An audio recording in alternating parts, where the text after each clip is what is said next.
بسم اللہ الرحمن الرحیم۔ السلام علیکم دوستوں، امید کرتے ہیں کہ آپ سب دوست اب خیریت سے ہوں گے۔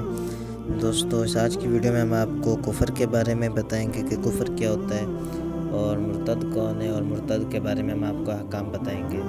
نمبر 1، کفر کی تعریف۔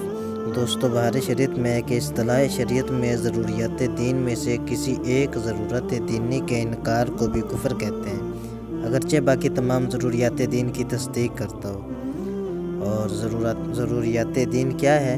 ضروریات دین اسلام کے وہ احکام ہیں جن کو ہر خاص و عام جانتے ہوں، جیسے اللہ پاک کی وحدانیت یعنی اس کا ایک ہونا، انبیاء کرام علیہ السلام کی نبوت، نماز، روزے، حج، جنت، دوزخ اور قیامت میں اٹھایا جانا اور حساب و کتاب لینا وغیرہ۔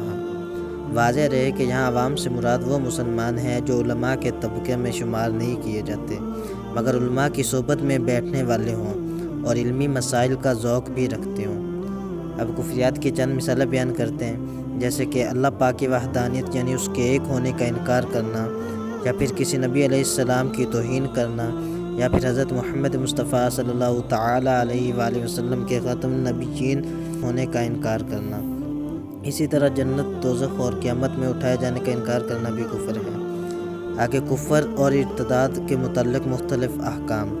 نمبر 1، کفر اکبر الکبائر یعنی سب کبیرہ گناہوں سے بڑا گناہ ہے۔ کوئی کبیرہ گناہ کفر سے بڑا نہیں۔ جس کا خاتمہ معاذ اللہ کفر پر ہوا، یعنی جو حالت کفر میں مرا، وہ ہمیشہ ہمیشہ کے لیے جہنم میں رہے گا، اس کی مغفرت کی کوئی صورت نہیں۔ قرآن پاک میں ہے، ان اللہ لا یغفر ان یشرک بہ ویغفر ما دون ذلک لمن یشاء۔ بے شک اللہ اسے نہیں بخشتا کہ اس کے ساتھ کفر کیا جائے، اور کفر سے نیچے جو کچھ ہے جسے چاہے معاف فرما دیتا ہے۔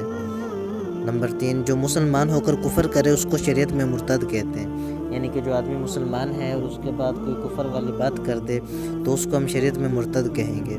مرتد کے جو احکام ہیں وہ کافر اصلی کے احکام سے بھی زیادہ سخت ہیں۔ مثلا اگر یہ شادی شدہ ہے تو اس کی عورت نکاح سے نکل جاتی ہے، پھر اسلام لانے کے بعد اگر عورت راضی ہو تو دوبارہ اس سے نکاح ہو سکتا ہے، ورنہ عورت جہاں چاہے جہاں پسند کرے نکاح کر سکتی ہے۔ اور مرتد کا نکاح بھی باطل ہوتا ہے اور وہ کسی عورت سے نکاح بھی نہیں کر سکتا۔ مرتد کسی معاملے میں گواہی نہیں دے سکتا اور کسی کا وارث بھی نہیں بن سکتا۔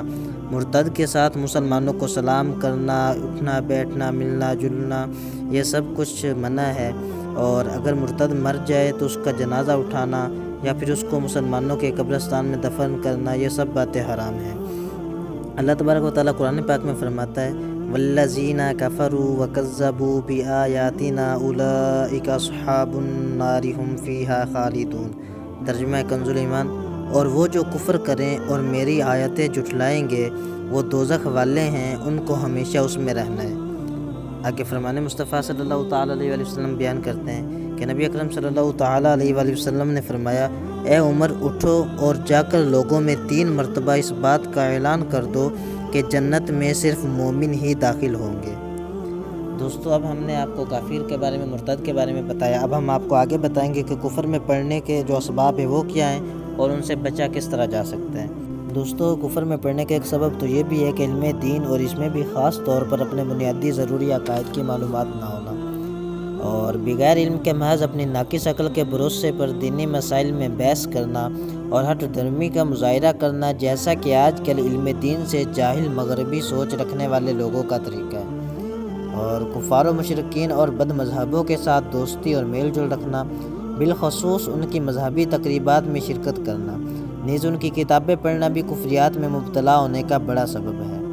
اور گانے سننا اور فلمیں ڈرامے دیکھنا، کہ کئی گانے اور فلمیں ڈرامے کفری اشعار اور افعال پر مشتمل ہوتے ہیں۔ دوستو، اب ہم آپ کو ایمان کی حفاظت کے بارے میں بتاتے ہیں کہ آپ اللہ پاک کی خفیہ تدبیر سے ڈرتے رہیے اور اللہ پاک کا شکر ادا کرتے رہیں کہ اس نے ہمیں اسلام جیسی عظیم نعمت سے نوازا۔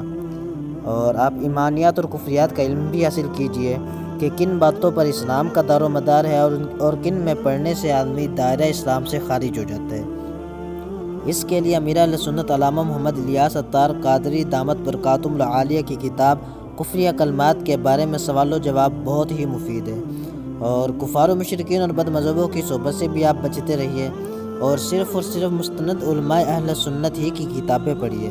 بد مذہبوں کی کتابوں نیز ناول اور ڈائجسٹ پڑھنے سے بچیے اور محتاط گفتگو کیجیے، بالخصوص دینی مسائل میں الجھنے اور کسی بھی دینی بات کو مذاق بنانے سے ہمیشہ بچتے رہیے۔